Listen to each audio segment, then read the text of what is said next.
All right. So, the problem. So, I know that it probably doesn't need to be said too much, but globally, there is an addiction issue in this world. In Canada, there is an addiction issue in this world. There are some facts down here. Anybody who wants this presentation, I can always email it to you. I don't need to read through the whole thing at this time.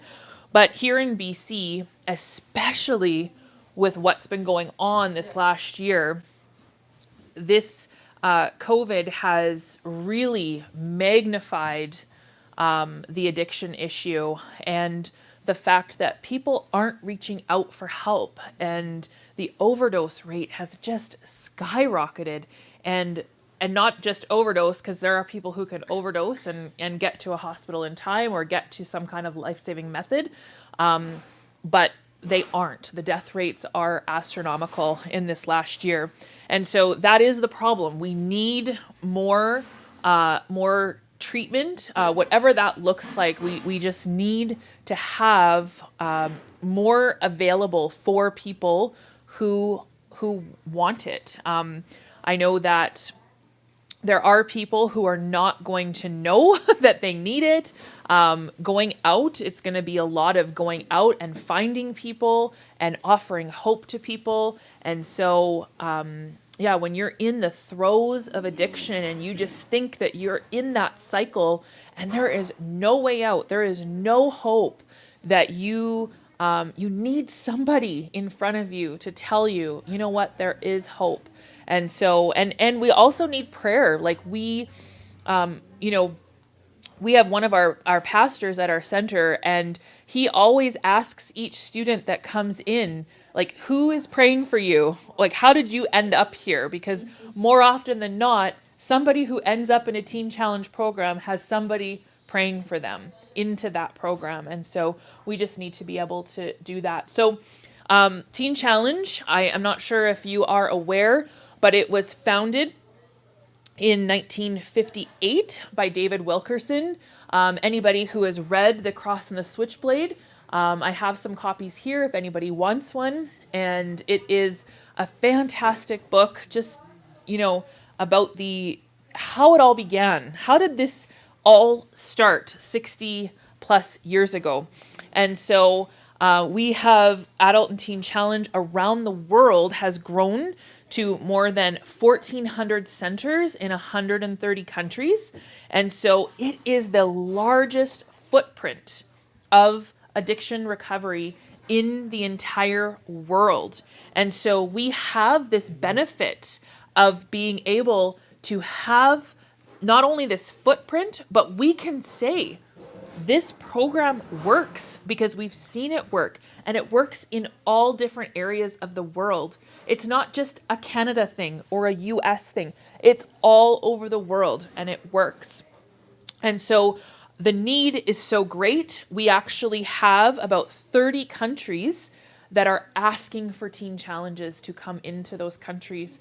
And so, you know, just like the process that we're going through here in the Caribou, this same process goes on in all kinds of countries around the world. It's like, how do we start? Where do we begin? How do we get this going?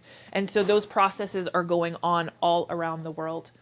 And so there are barriers. There's definitely barriers to support. You have the stigma of addiction. You have the safety, the mental health, the lack of Aboriginal support services.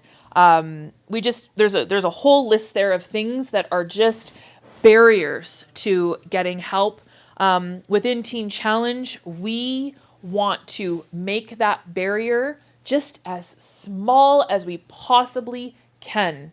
And so we don't want something like finances to stand in somebody's way. We know that when somebody makes that decision, like, I need help or I'm going to die, we want to get them into the program as soon as we possibly can. And so trying to make a whole bunch of hoops for somebody who's in addiction to jump through is counterproductive. And so we just want to make sure that we have that support available, that we have the beds available, that we have the program available for somebody who is ready and wanting to make that decision. My husband and I talk about it often. If you tell somebody our beds are full, call back on Monday, and then call back on Monday, and then call back on Monday, that doesn't work. That doesn't help somebody. And so there are people who might do that for a time, but we need to have those supports available right away when somebody is saying, I need help or I'm going to die. And so we have, there's the list there of supports. And we also, we did something called the logic model. And so basically, we have program inputs. And so basically how we run the program, what kind of things we need in the program. And then we have the activities. So what is it that goes on during the program? And so we have, awareness, we have setting goals, we have, Bible memorization, work skills, counseling and mentoring, celebrating as the client moves through the program, teaching on boundaries and healthy relationships, training on work and responsibility. And so we have all of these things that go into the program processes. And so basically, how all the process works. We receive an application, we interview a person, we work on, getting them their ID, getting them bank accounts. We work on getting them to a doctor and to a dentist, all of those things in due time within the program, but we definitely work on those things. We teach on how to handle money, managing time. Our entire program has high accountability, high standards. We standardize the core program. So within the Teen Challenge program, we actually have a set curriculum that every single Teen Challenge program around the entire world, you can walk into any single one of them, and for that first 6 months, they are teaching the exact same curriculum for the entire first 6 months. Now, we do have a second 6 months, which is called training phase, where we're kind of training for that transition out back into the world. That has a little bit more flexibility, but generally speaking, they all look the same for the second phase, which is called training phase. We work on things like communication with family. We work on interview skills and resume writing. And so these are the kinds of things, these are the processes that go into the program. And then we have the program outcome, family restoration, no more substance abuse. That is the goal, no more substance abuse, developing positive relationships, supporting network, improving life skills and literacy, medical and mental health issues are being addressed. Making restitution with people you've wronged, engaging in pro-social behavior. So a lot of what happens in the addiction world is very antisocial. Yes, there might be social aspects to addiction, but it's very antisocial in the way that it's not accepted in normal social circles. And so you have people who are doing things that they normally would not do, because they are in this grip of addiction. And so we want to come back into this pro-social behavior, living in community, so interdependence on others. And so we don't want that person to be dependent on somebody for everything. We want, or are so independent that they don't need anyone. We want people to live in interdependence. And so those are the kinds of things that we teach. We teach awareness, people that are growing in maturity, integrity, keeping their word, being trustworthy, responsible, strong work ethic and vocational skills, all these things. So within the Teen Challenge program, we have what we call is work therapy. And so within the program, we have a portion of the program, about 6.5 hours, Monday to Friday. Doesn't look the same in every single center, but where the student in the program would be working and bringing finances into the program, as well as learning that work ethic, learning how to work hard and to feel accomplished by that work. And so those are the things that go into the program. And so the ultimate outcome is to have a successful graduate who is free from addiction and who are emotionally balanced, socially adjusted, spiritually alive, and physically well. And so that is our ultimate outcome of this program. And those pictures that you see there, they actually are people in the program now. So this one up at the top right-hand corner, that's our classroom in our Okanagan Center. The one on the left there is the Ford dealership in Abbotsford. The guys actually went out.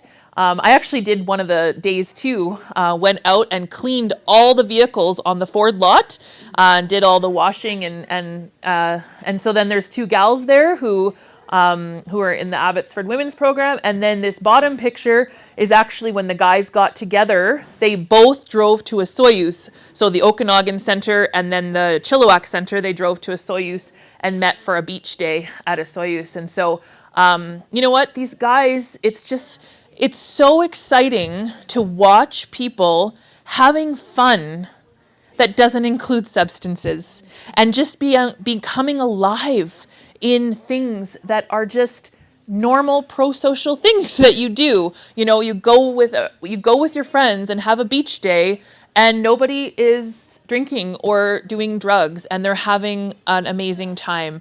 And so these are the kinds of things that we want to teach as well, is how to engage other people and again be interdependent on other people in a pro-social way. And so the statistics. So I have the references for all these statistics. So the chance of living drug-free after a 30-day program is 4 to 8%. After a drug-free after a 12-month program is 40 to 60%. But if you actually add the 12-month Teen Challenge program in there, the studies show that you are, after 5 years, 70 to 85% chance of living free from addiction. Now, I'm not saying that it isn't a long road. After Teen Challenge, after the year, there is a long road. And I know that we've talked about, even for this area, of having a second year program. So we call it at Teen Challenge successful living. And so successful living can be from 6 months to a year and a half or longer after a person has completed that first year program. And so they can stay on with Teen Challenge and they can either work for Teen Challenge, they can volunteer for Teen Challenge, or they can live at Teen Challenge and work out in the community, go to school, do an apprenticeship, get some kind of trade, and they can live at the Teen Challenge facility.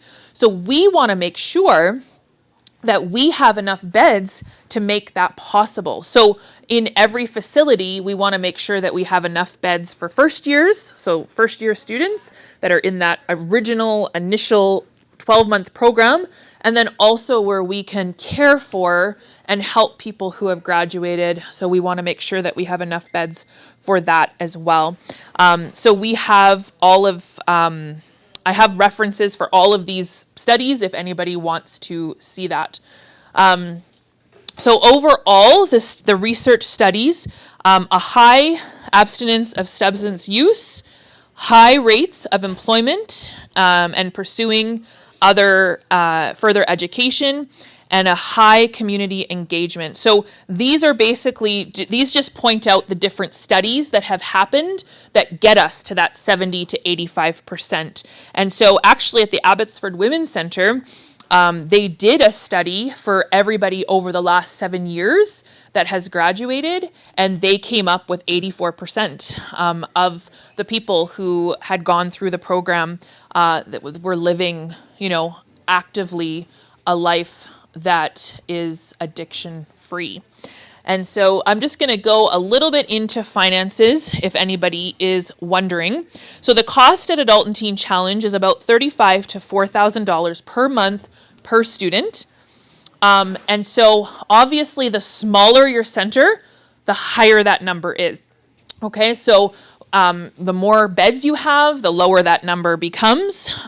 So basically within the budget, we look to see about 30% is donations. And so that's mail-in donations, student sponsorship, monthly church support. So this is money that comes in from people who just believe in Teen Challenge and they want to see it succeed. And so we do newsletters throughout the year, and people just mail in donations. Like there's so many faithful people who just continue to support. We have a monthly sponsorship program where you can get a student who you then can communicate with, and the student sends you a monthly update of how they're doing in the program. And it's just such a great way to engage in the program.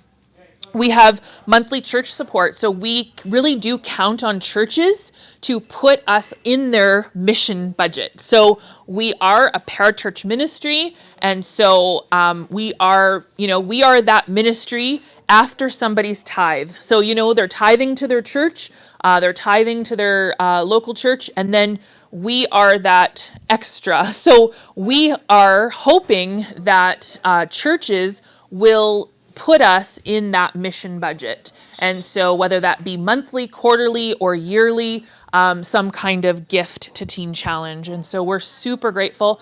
And even through 2020, when I wasn't sure what was going to happen with missions giving from churches, and I did not have one church back out on us for missions giving over 2020. And it was amazing how faithful all those churches were in the Okanagan and in the Lower Mainland. It was truly, truly amazing. The second part of our budget is enterprise, we call it. So we have work therapy, which I've talked about. We have vehicle donations, we have wood sales, we have garden sales. And so basically what we're wanting to do is create income generation with the students that are in the program. So their hands in the soil. If we decide to do any kind of gardening work, or if there's wood that we can produce into firewood or those kinds of things.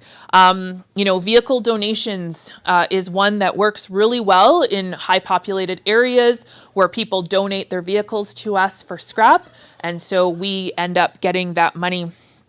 And then work therapy is jobs within the community that also brings money into the program and teaches skills at the same time.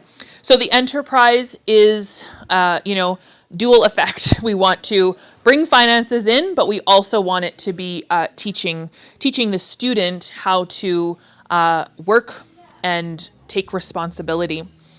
The next is housing. So some of our centers are, we have the students who come in the program, their room and board is covered by what they call is per diem. So it's actually covered by poverty reduction. And so it would be, some people would call it welfare, whatever you want to call it. The students' room and board, so to speak, is covered by the government. And then we have an intake fee. We have a one-time intake fee from the student of $1,000. And again, if somebody cannot pay that, we want the barrier, right? Really, really low. And so if somebody cannot pay that, we absolutely would not want finances to be a reason someone couldn't come in. And then there are some people who wouldn't qualify for housing support from the government, and they would pay room and board. And so that's about 25% of the budget. And then we have fundraising. And so we have peer-to-peer fundraising, we have banquets, we have walkathons, we have golf tournaments, etc. Whatever that looks like in fundraising. We had done an event in the Okanagan called Sled for Eternity. And so you basically register to sled on the day that we choose. And then you go to your friends and your family and whoever else and you fundraise. And the ultimate prize for the top fundraiser was a sled, a brand new sled that they could win. And so we try to do events like that where, you're doing that peer-to-peer fundraising. People are hearing about Teen Challenge. People are getting excited and donating to your cause, which is we have a walkathon happening as well this coming year. And so people are raising $1 per kilometer or whatever that looks like, maybe a flat donation. And so, whatever that looks like in this community, those kinds of things have to be sort of worked out. And so, that is basically the Teen Challenge program, what we want to do in this area. At the first steps is, finding that support, having people say, you know what, we really want you here. We want to make sure that this is available in this area. So we would probably want to put together some kind of, committee, kind of an overseeing committee of how we would sort of walk the steps out, how to start this. Facilities. We are, there's possibility of that there's a piece of land, but we need facilities on that piece of land. And so how does that look like? How do we get started with those things? And then staffing, like how do we find staff in the area and what does that look like? And so, so we're just going to kind of we want to step in pace with what God wants us to do. But we also know that there are people who are dying while we're sitting here talking about this. And so we just want so desperately to begin this process of helping. And so, this was the presentation that I have.